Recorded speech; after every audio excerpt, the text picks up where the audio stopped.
이제 저희가 보통 시간 관리에 대한 그 책들이 그 시중에 많이 나와 있습니다. 근데 오래전이죠. 저도 그 대학생 때 읽었던 책들을 보면 그 여러 가지 삶을 의미 있게 살아가는 중요한 명제들을 이야기하는 책들이 많이 있었거든요. 근데 기억나는 것 중에 한 문장이 무엇이냐면 급한 일보다 중요한 일을 먼저 하라라는 그런 글이 있었습니다. 생각해 보면 이 말씀이 참 맞죠. 여러분, 저희가 하루하루 살 때 급한 일들이 있습니다. 지금 당장 하지 않으면 큰일 날 것 같은 많은 일들이 있죠. 여러분, 그런데 우리 인생을 참으로 가치 있고 의미 있게 살아가는 정말 중요한 원칙이 뭐냐면 그렇게 급한 일을 하다 보면 우리 인생을 마감하는 순간에 우리의 삶에 아무것도 남지 않는다라는 거죠. 급한 일보다 뭘 해야 되냐면 중요한 일을 먼저 해야 됩니다. 그래서 그 책에서 예전에 오래전에 읽었던 그 예로 들었던 내용이 무엇이냐면 여러분 잘 아시는 그 골프의 황제죠. 그 타이거 우즈가 원래는 그 골프의 황제가 아니었습니다. 우리나라에도 그런 선수들이 몇 분씩 계시죠. 1년에 그 PGA 그 대회를 나가면 1년에 한 번 정도 우승하는 선수였대요. 근데 이제 몇 년을 그렇게 지나시면서 내가 1년에 한 번 정도 우승하는데 계속해서 우승을 할 수는 없을까 이런 고민을 하고 있었답니다. 근데 그때 마침 그 가르치시는 옆에서 늘 도와주시는 코치분께서 타이거 우즈에게 이렇게 이야기한 거죠. 지금 훌륭한 선수이긴 한데 폼에 좀 문제가 있다고. 이 폼을 고치면 훌륭한 선수가 될 것 같다고. 근데 대신 조건이 있는데 만약에 이 타격 폼을 고치려고 하면 앞으로 3년 동안 당신은 1등이 아니라 순위에 한 번도 못 들게 될 건데 어떻게 하겠냐 이렇게 물어봅니다. 그럼 생각에는 1년에 한 번 정도 우승하는 게 이런 그 시합에 나가서 좋은 성적 거두는 게 정말 급한 일이잖아요. 근데 그때 타이거 우즈가 결단을 내립니다. 3년 동안 한 번도 1등이 아니고요. 수상을 한 번도 못한다 할지라도 내 폼을 고치는 게 더 중요하겠다. 그래서 정말로 타격 폼을 고치는 동안 3년 동안 한 번도 그 순위권에 들지를 못합니다. 여러분 그 3년 동안 타이거 우즈가 자기의 폼을 완벽하게 고칩니다. 그리고 나서 우리가 처음에 제가 말씀드렸던 것처럼 타이거 우즈가 골프의 황제가 되었다라는 내용을 책에서 읽은 적이 있습니다. 여러분 생각해 보면 지금 당장 있을 시합이 훨씬 더 중요해 보이죠. 여러분 그걸 긴 관점으로 보면 그건 급한 일이고요. 중요한 건 나의 자세를 바르게 하는 것 아니겠습니까? 여러분 이건 골프만 그런 게 아닙니다. 여러분 우리 신앙생활에서도 그렇죠. 우리 신앙생활에서도 중요한 일이 있고 급한 일이 있습니다. 예수님께서 이제 부활하셔서 제자들 보시는 가운데에서 이제 승천하시게 되죠. 그때 예수님께서 하셨던 말씀 아마 다 기억하실 거예요. 예수님께서 마태복음 28장 19절에서 20절 말씀에 이렇게 말씀하죠. 너희는 가서 모든 족속을 제자로 삼아서 아버지와 아들과 성령의 이름으로 뭘 하라고요? 네, 세례를 주고 아버지의 말씀으로 그들을 가르쳐서 제자를 삼으라 이렇게 말씀하시죠. 그러면서 내가 세상 끝날까지 너희와 함께 있겠다 이런 말씀을 하십니다. 그럼 제자들이 이 말씀을 듣고 어떻게 할까요? 이 말씀은 예수님께서 이 땅에서 마지막으로 하시는 지상명령이거든요. 그러니까 이 말씀을 듣고 나서 제자들이 어떻게 할까요? 당연히 뛰어나가야죠. 예수님께서 이 땅 끝까지 가서 복음 전하라고 말씀하셨으니까 말씀 듣자마자 가슴이 뜨거워지면서 바로 뛰어나가지 않겠습니까? 주섬주섬 가방 챙겨서 짐 챙겨서 뛰어나가야죠. 근데 그때 예수님께서 갑자기 그들을 일으켜 붙들어서 세우십니다. 그리고는 잠깐만 지금 뛰어나가서 복음 전하는 것도 정말 중요한데 내가 너희에게 꼭 하고 싶은 말이 하나 있다 하시면서 하시는 말씀이 사도행전 1장 4절 5절 말씀입니다. 그 말씀이 뭐냐 하면 너희들이 지금 세상 곳곳에 나아가서 복음 전하는 것도 정말 중요하지만 지금 이렇게 이 자리를 떠나는 것보다 훨씬 더 중요한 문제가 하나 있다. 그게 뭐냐 하면 성령이 너에게 임하시기까지 너희는 지금 이 자리에서 움직이지 말고 이 성을 떠나지 말고 기다리라. 이렇게 말씀하시는 거죠. 왜냐하면 성령이 그들의 삶에 임하시지 않으면 여러분 그들은 땅끝까지 가는 게 아니고요. 100리도 못 가서 쓰러져서 넘어질 것이 분명하기 때문입니다. 여러분 어떤 의미인지 아시겠죠? 여러분 우리 신앙의 관점으로 보면 지금 당장 급한 일이 있거든요. 근데 그 급한 일보다 가장 중요한 게 무엇일까요? 성령께서 우리의 삶에 임재하시는 것, 하나님의 은혜와 능력을 맛보고 체험하는 것, 그러지 않으면, 그것이 전제되지 않으면, 그 중요한 일이 우리 신앙의 삶에서 이루어지지 않으면 아무리 열심히 애쓰고 노력한다 할지라도 우리의 삶은 지쳐 쓰러질 수밖에 없다라는 겁니다. 오늘 본문 말씀의 내용을 한번 생각해 볼까요? 오늘 본문 말씀의 내용은 이런 거죠. 다윗이 사무엘 선지자를 찾아가는 내용입니다. 근데 다윗이 사무엘 선지자를 왜 찾아가고 있을까라고 했을 때 여기는 배경이 있죠. 여러분, 지금 다윗은 원래는 그의 삶이 성공가도를 달려가고 있었습니다. 여러분, 우리 잘 아는 다윗이 누굴 쓰러뜨리죠? 골리앗을 이겨서 쓰러지게 하지 않습니까? 그리고 나서 다윗은 이스라엘의 일약 영웅이 됩니다.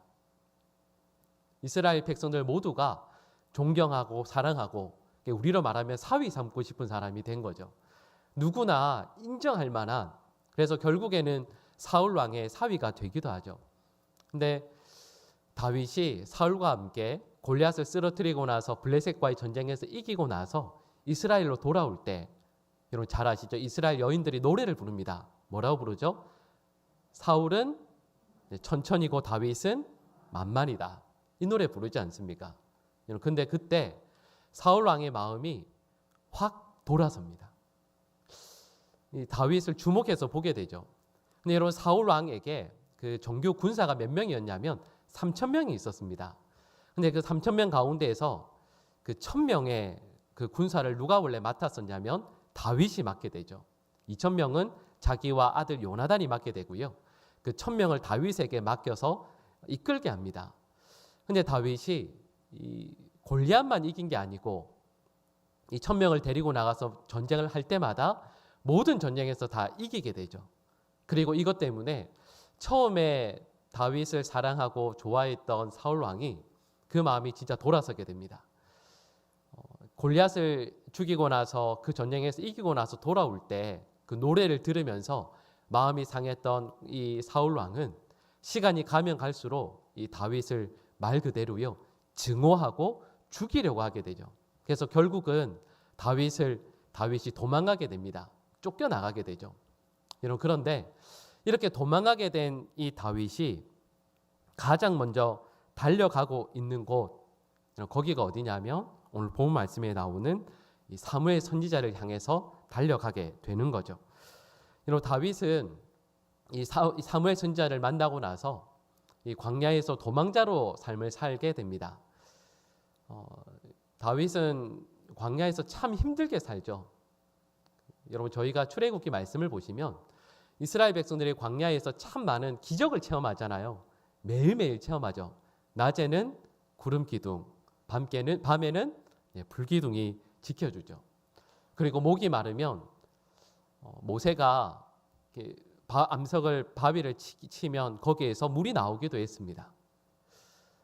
광야에서 이스라엘 백성들은 40년 동안 진짜 말 그대로 매일매일 기적을 경험했죠. 그런데 다윗은 광야에서 기적을 체험한 적이 한 번도 없습니다. 다윗이 광야에서 어떻게 살았는지를 성경 말씀을 통해서 보시면, 예를 들면 다윗이 광야에서 하나님, 목이 너무 마릅니다. 물을 좀 주십시오.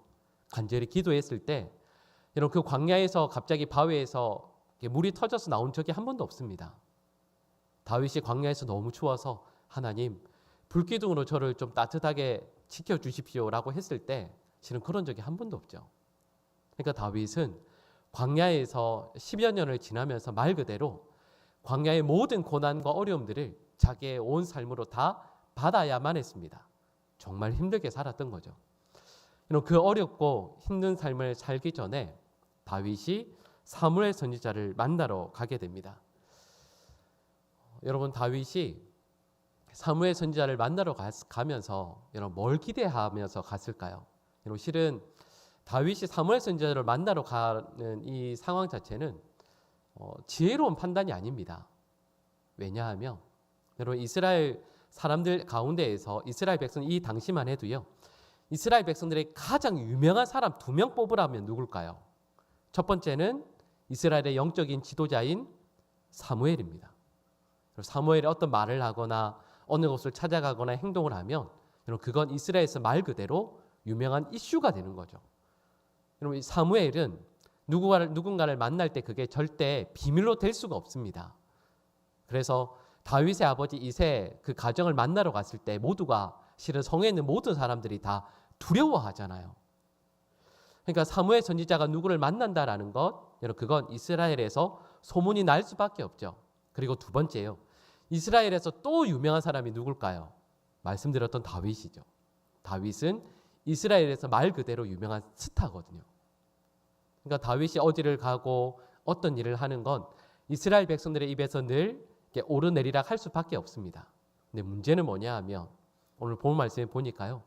이스라엘에서 가장 유명한 사람인 사무엘에게 가장 유명한 떠오르는 스타인 다윗이 찾아가는 거죠. 여러분, 그러면 다윗이 사무엘 선지자를 만나러 가는 건 이스라엘에 금방 소문이 날 수밖에 없죠. 이스라엘 백성은 금방 알 수밖에 없습니다. 그리고 오늘 본 말씀에 보시면 실제로 사울 왕이 이걸 금방 듣게 되죠. 그런데 다윗이 왜 사무엘 선지자를 찾아가고 있을까? 이 질문을 우리는 해야 되는 거죠. 그러면 다윗은 왜 찾아가고 있을까요? 여기에 대해서 제가 생각하기로는 몇 가지 이유를 추측할 수 있을 것 같습니다. 자, 첫 번째요. 첫 번째가 뭐냐 하면 여러분, 지금 이스라엘 백성들 가운데서 다윗은 어떤 신분이 되었냐면 도망자가 되었습니다. 모든 사람들이 다윗을 다 잡으려고 혈안이 되어 있죠. 다윗은 지금 이스라엘 백성들 모두에게서 원래는 사랑과 존경을 받았던 사람이었다가 이제는 가장 나락으로 떨어졌죠. 그럴 때 다윗에게 실은 가장 필요한 게 뭐냐 하면 지지입니다. 위로와 지지와 또 힘이 되어줄 사람이죠. 근데 여러분, 그 사람의 가장 해당하는 사람이 누구냐면 사무엘 선지자거든요. 여러분 기억하실 겁니다. 사무엘 선지자가 이 다윗의 집에 찾아오지 않습니까? 그때 아버지 이새 그리고 형들조차도 다윗에 있는 사람으로 치지도 않았습니다. 근데 사무엘 선지자는 다윗을 유일하게 알아봐 주죠. 이스라엘 사람들 가운데서 하나님께서 너를 가장 귀하게 여기신다. 너를 믿을 만한 사람으로 여기고 계신다. 너를 이스라엘의 왕으로 세우길 원하신다. 그러니까 하나님께서 이제부터 너와 함께 하셔 놀라운 일들을 행하실 것이니까 하나님을 믿고 어떤 전쟁의 자리로라 할지라도 나아가라고 믿어 주었던 사람이 유일한 사람이 사무엘 선지자거든요. 그러니까 다윗은 지금이 아무도 나를 믿어주지도 또 의지해주지도 않는 그 가운데에서 유일하게 나의 의지, 나의 힘이 되어줄 수 있는 사무엘 선지자 그 사람을 향해서 찾아가고 있는 거죠. 여러분, 그리고 두 번째 이유가 있을 것 같습니다. 제가 좀 전에 말씀드렸던 것처럼 이스라엘의 가장 훌륭한 영적인 지도자, 이스라엘 백성들 모두가 인정하고 또 존경하는 사람은 다른 사람이 아니고요. 사울 왕이 아닙니다. 누구냐면 사무엘 선지자거든요. 근데 만약에 다윗이 사무엘 선지자를 찾아가서 이러이런 이야기들을 다 이야기하면 오늘 실은 본문 말씀 18절 말씀을 보시면 이런 부분이 나와요. 다윗이 뭐라고 이야기하냐면 사울이 자기에게 했던 모든 일들을 다 전했다라는 말씀이 나오거든요. 자기에게 다 전했다라는 말, 이 말이 어떤 의미겠습니까? 우리말로 하면 다 일러 바쳤다라는 얘기죠. 이 사울 왕이 다윗 자신에게 얼마나 악한 일들을 행했는가를 다 일러 바치는 거죠. 이렇게 하는 이유가 뭐겠습니까? 만약에 이 모든 이야기들 다 전해줬을 때 사무엘 선지자가 다윗의 손을 잡고 이스라엘 한가운데로 나아가는 겁니다. 그리고 손을 번쩍 들고 이렇게 이야기하는 거죠. 여러분, 하나님께서 왕으로 세우신 사람은 저 사울 왕이 아닙니다. 이 다윗입니다. 하나님께서 이 다윗을 사랑하시고 이 사람을, 이 이스라엘을 다스릴 왕으로 세우길 원하셨습니다. 제가 지금까지 비밀로 했지만 이미 하나님은 사울 왕을 버리시고 이 다윗을 왕으로 세우길 원하십니다. 만약에 이렇게 이야기하면 이런 다윗의 도망자 생활은 끝나게 되는 거죠. 다윗은 말 그대로 이스라엘의 새로운 왕으로 등극할 수 있게 되는 거죠. 그러니까 말씀드렸던 것처럼 다윗이 사무엘 선지자를 찾아간 건 이런 몇 가지 이유를 분명히 생각하고 찾아갔을 겁니다. 그런데 오늘 본 말씀의 내용이 뭐냐 하면 다윗이 사무엘 선지자를 이렇게 찾아갔거든요. 그러면 이 사무엘 선지자 어떻게 해야 되죠? 말씀드렸던 것처럼 다윗의 손을 이렇게 꼭 잡고 눈물 흘리면서 위로를 해주든가, 아니면 실제적인 도움이 되도록 이스라엘 백성들 앞에서 이 사람을 도망자가 아니라 왕으로 등극시켜 주도록 인정해 주거나 그렇게 할 수 있지 않겠습니까? 그런데 이 사무엘 선지자가 그렇게 하지 않습니다. 어떻게 하냐면 갑자기 다윗의 손을 잡습니다. 그리고 갑자기 다른 어딘가로 가는 거죠. 그게 어디냐면 라마나요시입니다.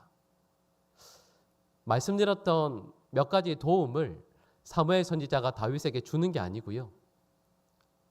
사무엘은 아무 말 하지 않고 그냥 다윗의 손을 꼭 잡고 라마나요스로 데려갑니다. 라마나요스로 왜 데려갈까요?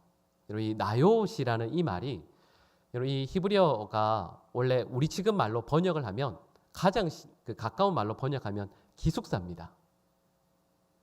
그래서 라마나요스를 보통 분들이 뭐라고 이야기하냐면 사무엘이 늘 가르치고 말씀을 전했던 선지 동산이라고 이야기하죠. 선지자 학교라고 이야기합니다. 그러니까 이런 거죠. 다윗이 지금 원했던 도움이 있는데 그걸 사무엘 선지자가 주지 않고 손을 잡더니 우리로 말하는 신학교로 데려가는 겁니다. 다윗 입장에서는 이게 너무 마음에 안 들죠. 왜냐하면 이제 지금 여기에서 계속 있을 수는 없거든요. 여기에서 실질적인 도움을 받지 못하면 다윗은 안전한 광야로 도망가야 됩니다. 아니, 이럴 거면 차라리 광야에서 어디가 안전한지, 어디가 좀 괜찮은지 이런 거라도 이야기해 주면 좋지 않겠습니까? 네, 그런 대로 그런 말을 해주는 게 아니라 데리고 라마나요스로 데려갑니다. 거기 가서 보니까 이쪽 여기에 있었던 모든 신학생들이 오늘 본 말씀의 표현대로 하면 예언하고 있었다라고 말씀하고 있습니다. 예언하고 있었다라는 이 말이 지금으로 말하면 이런 거죠. 성령에 감동되어서 하나님을 찬양하고 하나님의 말씀에 그들 모두가 사로잡혀 있었다라는 뜻입니다. 그러니까 여러분 한번 장면을 생각해 보세요. 이 사무엘 선지자가 다윗 손을 잡고 어딘가로 끌고 가는데 그때 다윗의 표정은 분명히 안 좋았을 겁니다. 왜 나를 이상한 데로 데려가나? 근데 데려간 거기에 보니까 그 공간에 보니까 하나님의 말씀을 배우고 사무엘 밑에서 하나님의 은혜를 누렸던 그들 모두가 하나님의 영의 감동이 되어서요. 우리 아까 찬양의 가사처럼 두 손을 높이 들고 하나님을 찬양하고 있는 겁니다. 몇몇의 사람들은 하나님의 영의 감동이 되어서 예언하고 기도하고 있는 거죠. 그런데 다윗이 거기에 갔을 때 분명히 갈 때 그 마음은 아니 이럴 거면 도망가는 지름길이라도 좀 가르쳐 주시지 이런 마음이었을 텐데 거기에 들어가자마자 다윗도 그 손이 위로 번쩍 올라가는 겁니다. 그리고는 다윗도 하나님의 영에 감동되어서 입에서 찬양이 흘러나오기 시작합니다. 거기에 있는 모든 사람들처럼 다윗도 함께 손을 들고 하나님 찬양하고 하나님의 영에 감동이 되어서 하나님의 말씀을 마음으로 심령으로 고백하고 있는 거죠. 하나님의 임재 속으로 들어가게 됩니다. 그런데 여기까지로 딱 이야기가 끝나면 얼마나 좋겠어요. 근데 이 소식을 사울 왕이 듣게 됩니다. 그리고 다윗을 잡기 위해서 우리로 말하는 1차 특수부대를 보내게 되죠. 이 특수부대가 와서 손에 칼과 창을 들고 지금 다윗이 예언하며 하나님의 영에 감동되어 있는 그곳에 들어옵니다.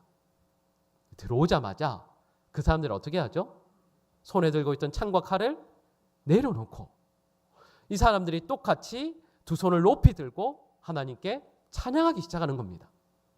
여러분 이거 한번 생각해 보세요. 다윗이 열심히 기도하고 찬양하고 있다가 가장 뒤에 있지 않겠어요? 근데 뒤에서 사람 소리가 들립니다. 근데 갑자기 무기를 내려놓은 철커도 땅에 떨어진 소리가 나요. 그리고는 이 사람들이 갑자기 목에 힘을 팍 주고는 찬양하기 시작합니다. 나를 잡으러 온 군사들이거든요. 근데 그 사람들이 다윗 뒤에서 찬양하며 기도하기 시작하는 겁니다. 이런 이 소식을 들었던 다윗이 어떻게 하죠? 2차로 특수부대를 또 보내고 3차로 또 보냅니다. 근데 보냈던 사람들 전부 다 다윗 뒤에서 들어가자마자 무기 내려놓고 찬양하기 시작하는 거죠. 이 소식을 듣는 사울 왕이 이게 부대가 진짜 내가 없으면 안 돌아가는구나. 내가 가야 되겠다. 하고는 사울 왕이 직접 가장 최정예 부대죠. 자기의 가장 능력이 가장 탁월한 그 군사들을 이끌고 사울 왕이 직접 갑니다. 다윗 잡으러요. 그런데 말씀드렸던 것처럼 이 군사들은 다윗이 있던 그곳에 들어가서 무기를 떨어뜨려 놓고 찬양하는데, 오늘 본 말씀에 보면 사울 왕은요, 그게 아닙니다. 어떻게 하죠? 우물에서 다윗이 어디 있는지 물어보고 나서 가는 그 도중부터 하나님의 영에 감동됩니다. 그리고 거기 들어가서 옷을 벗고, 여러분 다른 군사들은 엎드려서 오늘 말씀에 보면 엎드렸다라고 되어 있거든요. 근데 이 사울 왕은 거기에 드러누워서 손을 높이 들고 옷을 다 벗고 하나님의 영에 감동되어서 찬양하고 있습니다. 자, 여러분 말씀드렸던 이 내용을 다윗이 경험하고 다윗이 보면서, 그 사람들을 보면서 다윗이 어떤 생각했겠어요? 그걸 보면서 한 무리 그리고 마지막 네 번째 무리에는 사울 왕까지 와서 손에 칼, 손에 창 그거 들고 왔다가 그거 다 던져놓고 내 뒤에서 나와 똑같이 하나님께 예배하고 찬양하고 있는 그 모습, 그걸 다윗이 봤다고 생각해 보십시오. 그럼 그때 다윗의 마음이 어떤 거였을까요? 이런 거죠. 내가 지금 여기서 이렇게 손 들고 있는 이 두 손이 보통 손이 아니구나. 내가 이 두 손에 칼과 창을 들면 안전할 수 있을 거라고 생각했는데 그게 아니구나. 칼과 창 다 던져놓고 하나님 앞에서 하나님을 향해 들려진 이 손만큼 강한 손이 없구나. 하나님의 임재에 감동해서 하나님의 이름을 높이 찬양하는 이 순간만큼 강한 순간이 없는 거구나. 사무엘 선지자가 다윗을 왜 이끌었는지 아시겠죠? 사무엘 선지자가 알고 있는 게 있거든요. 여러분, 사무엘 선지자가 다윗이 나를 찾아왔을 때 여러분 앞으로 다윗이 어떤 삶을 살아야 될지를 몰랐겠습니까? 알죠. 다 알죠. 사무엘 선지자가 분명히 알고 있는 게 있습니다. 자, 첫 번째요. 다윗이 조금 있다가 이 라마나요스를 떠나야 된다라는 것, 도망가야 된다라는 것 알고 있습니다. 두 번째 알고 있는 게 있죠. 아주 오랜 시간 동안 광야에서 너무도 힘들고 괴롭게 떠돌아다녀야 된다라는 것을 알고 있습니다. 그러면 사무엘 선지자가 다윗에게 꼭 가르쳐 주어야 할 것이 무엇이겠습니까? 광야 어디 가면 안전한 굴이 있어. 광야 어디로 가면 사람들 눈에 절대 안 띄게 먹을 것과 입을 것과 도움을 받을 수 있는 어떤 사람들의 도움을 얻을 수가 있어. 여러분 그런 걸 이야기해 줘야 될 것 같죠. 그런데 그렇지가 않습니다. 사무엘 선지자가 다윗에게 꼭 전하고 싶은 게 있죠. 다윗이요, 당신이 앞으로 아무리 어렵고 괴로운 그 광야의 길에서 도망 다닌다 할지라도 이 라마나요스를 꼭 기억해야 됩니다. 이 라마나요스에서 당신을 죽이기 위해 쫓아왔던 그 군사들이 손에 든 칼과 창을 던져놓고 하나님 앞에서 두 손을 들고 높이 찬양했던 것처럼 당신이 아무리 외로운 어느 굴, 그리고 그곳에서 아무리 피눈물을 흘리며 통곡하며 아프다 할지라도 라마나요스에서 그랬던 것처럼 하나님 앞에서 두 손을 높이 들고 하나님의 임재에 사로잡혀서 하나님의 이름을 찬양하면, 하나님께 기도하면 하나님의 영이 당신을 지켜 주실 것입니다. 광야로 도망간다고, 광야에서 당신 한 목숨 부지하겠다고 두 발을 정말 빠르게 달리면서 도망 다니는 것, 그게 중요한 것이 아니라 아무리 어렵고 힘든 환경이라 할지라도 손을 높이 들고 하나님을 찬양하고 하나님께 예배하는 그 삶을 포기하지 않으면 하나님은 반드시 당신을 지켜 주실 것입니다. 목숨 부지하기 위해서 땅끝까지 달려갈 생각하지 마시고 하루하루 힘들고 어려운 그 순간 손을 높이 들고 하나님의 임재를 구하고 하나님께 찬양하고 예배하면 하나님의 영이 당신의 삶에 반드시 임재하실 겁니다. 그리고 라마나요스에서 하나님을 예배한 이 손이 내려오지 않을 때 당신이 광야에서 10년, 20년, 30년을 도망한다 할지라도 하나님은 반드시 당신을 지켜 주실 것입니다. 이걸 사무엘 선지자가 다윗에게 말씀하고 있는 거죠. 그러니까 다윗은 나를 쫓아오는 그 무리들, 그리고 삶의 어려움, 그 모든 문제들을 만나게 될 때 광야로 도망갈 것을 먼저 생각할 것이 아니라 라마나요스로 가서 하나님을 만나고 나서 그의 삶을 시작했던 것처럼 하루하루를, 내 삶을 하나님의 임재와 하나님의 함께 하심 가운데 시작해야 한다라는 것을 말씀하고 있는 거죠. 그리고 우리는 분명히 알게 됩니다. 다윗에게 가장 강한 무기는 지금 나를 죽이려고 쫓아오는 저 사람들을 들고 있는 그 칼과 창보다 더 좋은, 질이 좋은 무기를 들고 그들과 맞서 싸우는 것이 아니라 하나님 앞에 엎드려 하나님의 임재를 구하는 것이라는 것을 말씀하시는 거죠. 여러분, 어디에서 이런 일이 일어나겠어요? 다윗이 만약 자기를 쫓아오는 이 군사들을 싸워서 이기려고 한다면 어떻게 이길 수 있겠어요? 근데 이 말씀에 보니까 여러분, 다윗을 쫓아왔다니 아마도 앞으로 평생토록 사울 왕이 다 동원해서 쫓아가게 될 모든 군사들이 다윗 뒤에 다 무릎 꿇고 앉아서 찬양하고 있는 것 아니겠습니까? 이 일이 어떻게 일어나겠습니까?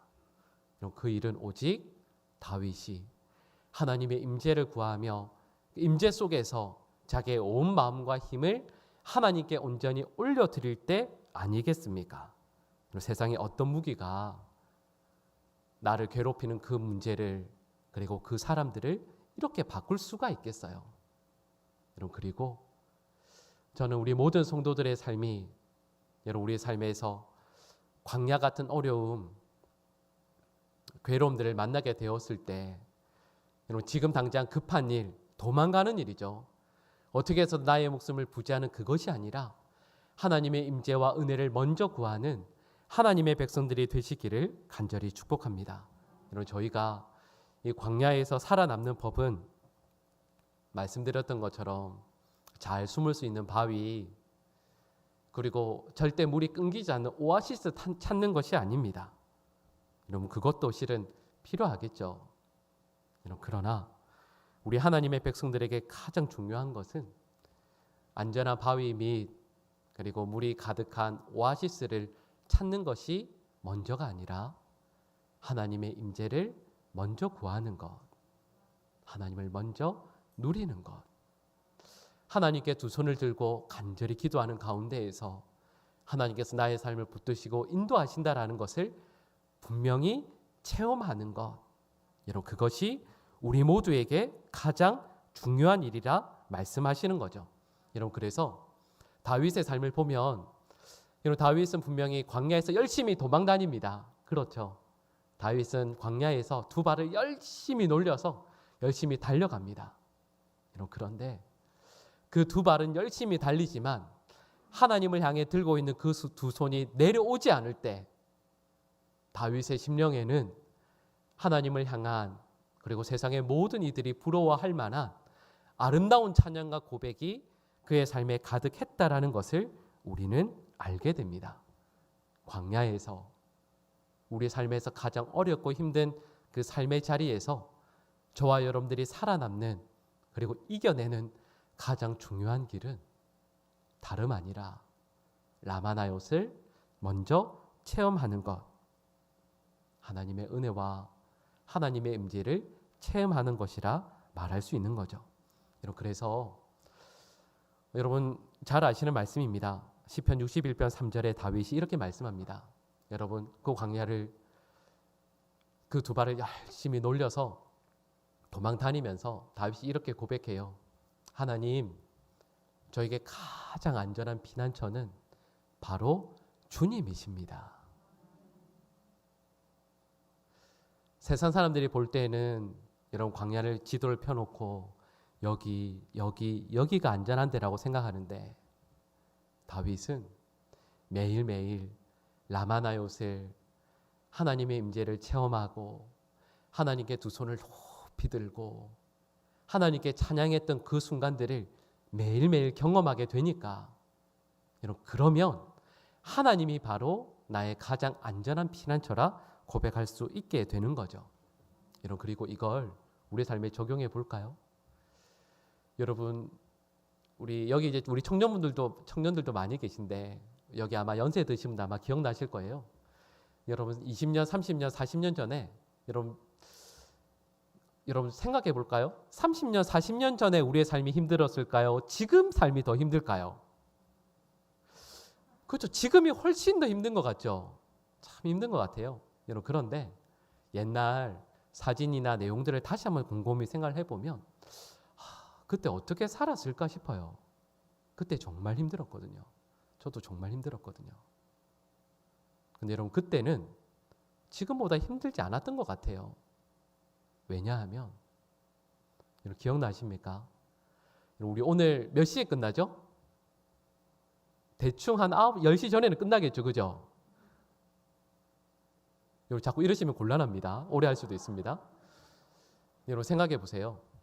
30년, 40년 전에 저도 어렸을 때 교회에서 금요 기도회 하면 항상 4시까지 했습니다. 참 이상하죠? 30년, 40년 전의 삶이 훨씬 힘들었거든요. 근데 그때는 그게 힘든지 몰랐어요. 왜냐하면 그때는 믿음 생활할 때 기도가 뭔지 진짜 우리는 누렸거든요. 예배할 때 울면서 찬양하고 말씀 들으면서 앞에서 제가 어렸을 때 기억나는 게 앞에서 장로님들, 집사님들 가슴을 치며 들으시던 게 아직도 기억이 나요. 예전에는 그랬죠. 여러분, 지금 우리의 삶이 왜 힘들까요? 객관적으로 여러 가지가 어려워서요? 아니요. 지금 우리의 삶이 정말 힘든 이유는 우리가 진정 기도를 잃어버렸기 때문입니다. 진짜 예배의 감격을 잊어버렸기 때문이죠. 하나님 앞에서 가슴을 치며 진짜 말 그대로 통곡하면서 기도하고 예배하고 정말 어려운 중에 내 삶에 정말 귀한 부분을 찢어서 하나님 앞에 헌금하는 그 감격을 우리가 다 잊어버렸거든요. 다윗이 오늘 본 말씀에 이 다윗을 통해서 우리에게 말씀해 주고 있습니다.